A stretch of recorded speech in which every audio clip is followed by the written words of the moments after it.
Bonsoir, j'espère que tu vas bien.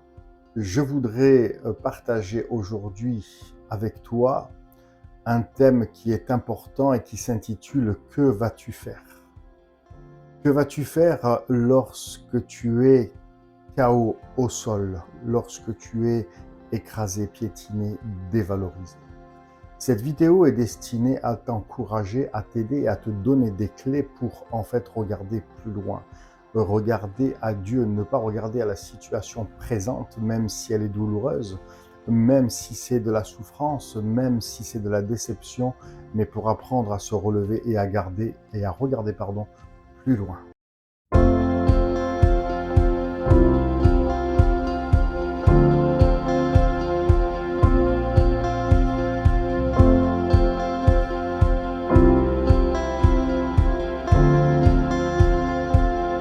Bienvenue sur Bâtir avec Claude, foi et business certifié Total Impact, Fadler Célestin.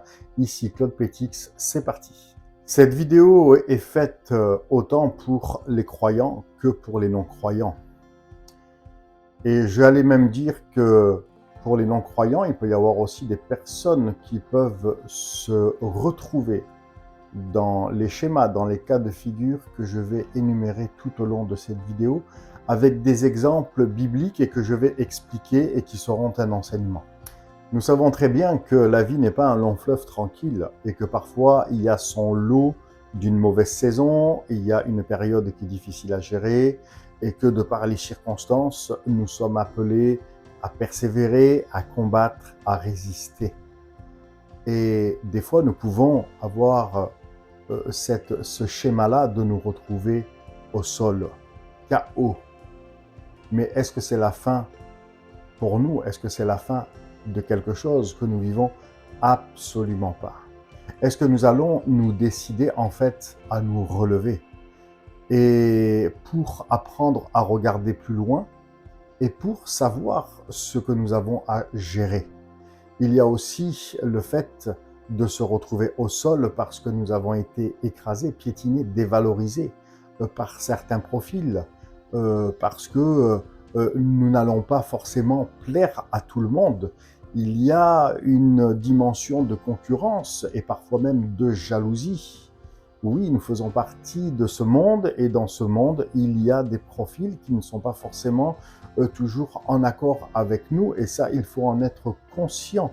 Donc, qu'allons-nous faire à partir de cet instant? Est-ce que nous allons rester au sol dans le chaos à devenir notre propre victime ou est-ce que nous allons nous décider à nous lever, à nous relever pour, en fin de compte, venir devant le trône de la grâce, venir devant Dieu, devant l'Éternel et mettre en pratique ce que certains profils bibliques ont fait bien avant nous et qu'ils en ont vu le fruit palpable et réel. Quand nous nous approchons de Dieu, quand nous épanchons notre cœur à Dieu et que nous lui disons tout, il se passe quelque chose de miraculeux et de magnifique. C'est que nous réalisons qu'avec Dieu et que devant Dieu, il n'y a aucune place pour la jalousie et pour la concurrence. Il n'y a aucune place pour ce genre d'action que Dieu ne cautionne pas du tout. On peut vivre des situations de jalousie et de concurrence sur nos lieux de travail parce que Dieu nous bénit, parce que l'autre le voit, et tout simplement parce qu'il n'est pas content.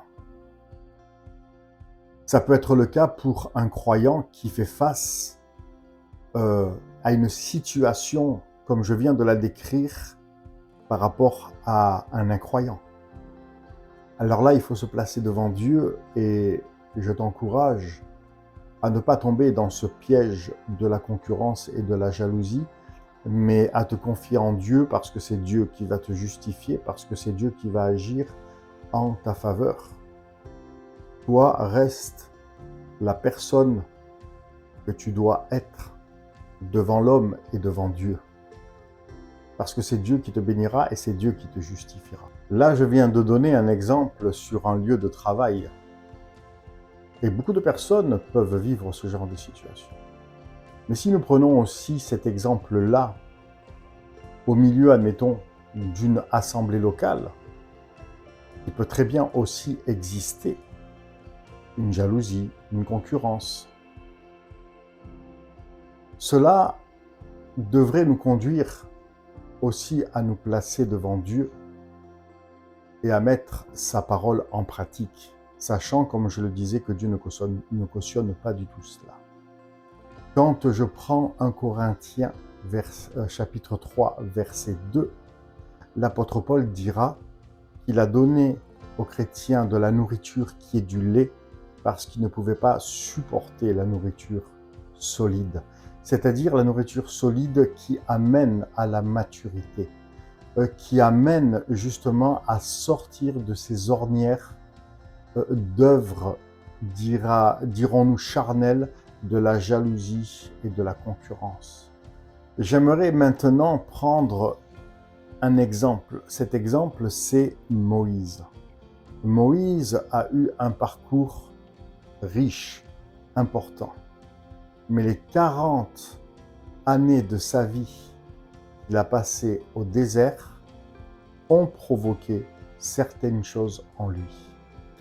Durant toutes ces années où c'est que Moïse sera formé aux grandes écoles de l'Égypte et qu'il se croira d'être quelqu'un d'important, alors qu'en fin de compte, il ne sera rien du tout. Il se rendra compte plus tard qu'il deviendra quelqu'un quand il aura rencontré Dieu au désert durant ces 40 années où il a été formé par la main de Dieu sans le savoir.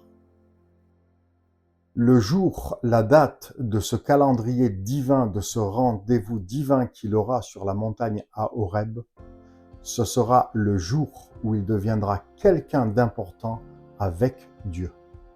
Et à ce moment très précis où c'est que Moïse se retrouve devant Dieu face à face, cœur à cœur, quand nous lisons Exode 3, nous voyons bien que Moïse commence à déballer devant Dieu tout son CV négatif.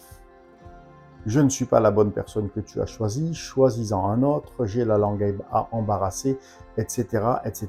À ce moment-là, Moïse est au sol, il est écrasé, lui-même se sent dévalorisé et incapable de répondre favorablement à l'appel de Dieu. Mais Dieu, qui est un grand pédagogue, va parler avec Moïse et tout va rentrer dans l'ordre avec Moïse et il va retrouver son identité. Et c'est pour ça que je disais qu'à partir de ce moment et avec Dieu, il sera quelqu'un d'important puisqu'il va devenir le conducteur d'Israël qui va sortir Israël de l'Égypte. Nous allons nous pencher maintenant sur le profil de Gédéon qui est très intéressant et rempli de richesses pour nous. L'ange de l'Éternel vient à ses côtés, lui apparaît et lui dit « Va avec la force que tu as, vaillant héros, l'Éternel est avec toi ». Gédéon va commencer aussi à déballer tout son CV négatif. Si l'Éternel est avec nous, pourquoi il nous est arrivé tant de malheurs? Je suis le plus petit de ma maison, je suis le plus petit de ma famille est la plus petite des tribus d'Israël, etc., etc. Mais nous voyons en fait que cette conversation va permettre à Dieu d'épiloguer et de construire un relationnel, de construire cette discussion, cette conversation, ce cœur à cœur qui va permettre de fil en aiguille à Gédéon d'y voir de plus en plus clair. Et Gédéon va faire son expérience, bien sûr, avec les toisons, mais ces expériences et cette conversation va le fortifier. Il ne va pas rester à terre dans cette dévalorisation, il ne va surtout pas rester au sol, mais il va se relever pour rentrer dans le processus de Dieu parce que cette conversation lui aura permis d'être fortifié. Pour Moïse et pour Gédéon, la conclusion, elle est simple. Leur vie n'a plus jamais été la même. Pourquoi? Parce qu'en fait, ils ne sont pas restés au sol. Dieu est venu à leur rencontre, ils se sont relevés, ils ont eu leur part à faire. Ils ne sont pas restés au sol, écrasés, KO, piétinés, dévalorisés. Quand Dieu s'est présenté à eux, ils se sont relevés. Ils sont allés parler avec Dieu et Dieu a tout reconstruit. La question qui se pose, c'est que vas-tu faire? vis-à-vis de ce que tu vis aujourd'hui. Que vas-tu faire? Le Seigneur, il est là. Le Seigneur, il attend que tu te relèves et que tu ailles le voir. Alors que vas-tu faire? J'aimerais encore prendre deux exemples. L'exemple de David et l'exemple de Anne, qui sont très riches et qui nous permettront d'aller très loin avec le Seigneur, face à ce que nous pouvons traverser, face à ce que nous pouvons vivre. David, qui est appelé à la royauté, qui est appelé à conduire Israël, qui est un chantre de l'Éternel et qui est un homme selon le cœur de Dieu, va vivre une saison très particulière. Où c'est qu'on pourra dire vraiment de lui quand on étudie sa biographie, qu'il se sera retrouvé KO au sol, écrasé, piétiné, dévalorisé par une personne qui l'a persécuté pendant, on va dire, oui, on pourrait dire quand même tant d'années, qui s'appelle le roi Saül. Le roi Saül qui était quand même loin de l'Éternel. Dieu l'avait choisi comme roi sur Israël, mais il n'avait pas rempli les conditions parce qu'il avait décidé délibérément de faire comme il voulait. C'est-à-dire qu'il avait refusé, la parole de Dieu nous dit qu'il avait littéralement refusé d'obéir, refusé la parole de l'Éternel pour sa vie. Et la parole de l'Éternel pour un homme, c'est une parole de bénédiction, c'est une parole de vie, c'est une parole de puissance, c'est une parole de stabilité, c'est une parole de richesse spirituelle. La parole de l'Éternel, elle est la vie. Dans cette saison que David va vivre, une saison, mais alors très inconfortable, une saison où c'est qu'il va être fugitif, une saison où c'est qu'il va errer ça et là dans les cavernes, dans les déserts. Pourtant, il y a deux choses qui sont très importantes. La première chose, c'est que David va toujours se confier en l'Éternel. Et cela, ça va être son bouclier, sa force, son asile, sa haute tour, sa sécurité. La deuxième chose, c'est que David, à un certain moment de sa vie, malgré tout, va dire, je paraphrase, il va dire, un de ces jours, ça va mal finir pour moi, Saül va me mettre la main dessus et il va me zigouiller. Mais malgré tout, l'Éternel avait vu le cœur de David. David, n'oublions pas qu'il était un homme selon le cœur de Dieu. Et c'est l'Éternel qui va tout planifier, qui va tout gérer et qui va donner à David une victoire définitive et que, en conclusion, David sera assis sur le trône d'Israël pour régner. Donc nous voyons bien aussi que dans cet épisode, dans cette biographie-là, il était de très haute importance pour David de se confier en l'Éternel, de reconnaître la voix de l'Éternel, d'être un habitué de la voix de l'Éternel et de savoir quand c'est Dieu qui parle et ce qu'il y a à faire. Et nous voyons qu'il n'est pas resté au sol, qu'il n'est pas resté écrasé, qu'il n'est pas resté piétiné et ni dans le chaos, mais qu'il s'est confié en l'Éternel, c'est-à-dire qu'il s'est relevé, qu'il s'est mis en marche parce qu'il savait qu'en Dieu, il y avait la victoire, parce qu'il savait qu'en Dieu, il y avait le changement de mal en bien, et parce qu'il savait que Dieu était là pour le faire triompher de par le plan qu'il avait préparé pour lui. Je vais partager avec vous un dernier exemple qui est ultra puissant. Cet exemple-là, c'est l'exemple d'une femme dans la Bible qui s'appelait Anne. Anne a eu un parcours de harcèlement, de dévalorisation phénoménal. Et son parcours, son profil demanderait une étude hyper approfondie. La parole de Dieu nous dit bien que sa rivale Pénina l'a mortifiée, se moquait d'elle, l'a harcelée. Mais dans ce parcours-là, nous voyons bien que Anne, elle a été dans un chaos total. Elle a été, comme je le disais, piétinée, écrasée, dévalorisée. C'est vraiment, là, on est vraiment là au nectar du sujet. Mais qu'est-ce que Anne a fait? Est-ce qu'elle a donné raison à son ennemi? Est-ce qu'elle a donné raison et qu'elle a pris pour argent comptant les paroles qui ont été lancées comme des flèches sur son identité, sur son cœur, sur sa vie, sur son futur, sur son présent. Et non, elle s'est levée, elle est montée à la maison de l'Éternel à Silo et elle a épanché son cœur devant Dieu. Bien sûr que malheureusement, le sacrificateur Élie qui était en place n'a pas eu de discernement, n'était plus dans la course avec Dieu lui non plus. Il n'a pas eu de discernement pour savoir ce que cette femme était en train de vivre. Il lui dira, fais passer ton vin. Donc Anne a pris des coups. Anne a été humiliée, dévalorisée.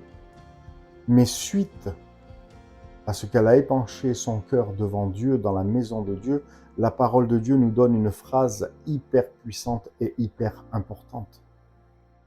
Son visage ne fut plus le même. Ça veut dire que dans son cœur, il s'était passé quelque chose, il s'était passé un miracle. Dieu lui avait parlé. Dieu avait mis quelque chose dans son cœur qui a provoqué une transformation qui s'est répercutée même sur son apparence physique. Pour conclure cette vidéo, je dirais, selon le titre, « Que vas-tu faire ?» J'ai donné 4 exemples. Dans ta situation que tu vis, en tant que croyant, que vas-tu faire? Vas-tu rester au sol ou vas-tu te décider à te relever pour aller dans les bras de Dieu et faire comme ont fait Moïse, Gédéon, David et Anne? Regarde bien que ces exemples-là, que ces profils-là ont été bénis, mais au-delà de toute mesure. Et c'est à ton avantage de faire la même chose qu'ils ont fait, c'est-à-dire d'aller devant Dieu, de tout lui épancher, et tu verras que Dieu va agir dans ton cœur. Toi qui es enfant de Dieu, toi qui es croyant. Alors je t'encourage à mettre en pratique ces choses-là. Je tiens encore à te remercier pour ton attention. Si dans cette vidéo, tu as vu que dans les exemples que j'ai partagés, que tu t'y retrouves et qu'en fait tu t'aperçois que tu as besoin d'être accompagné dans un programme de revalorisation, sache que mes informations sont dans la description ci-dessous et que tu peux me contacter, que tu peux m'écrire. Nous échangerons ensemble, nous parlerons ensemble et ça sera un réel plaisir pour moi de t'accompagner sur un chemin de victoire et de revalorisation. Je te dis à très vite.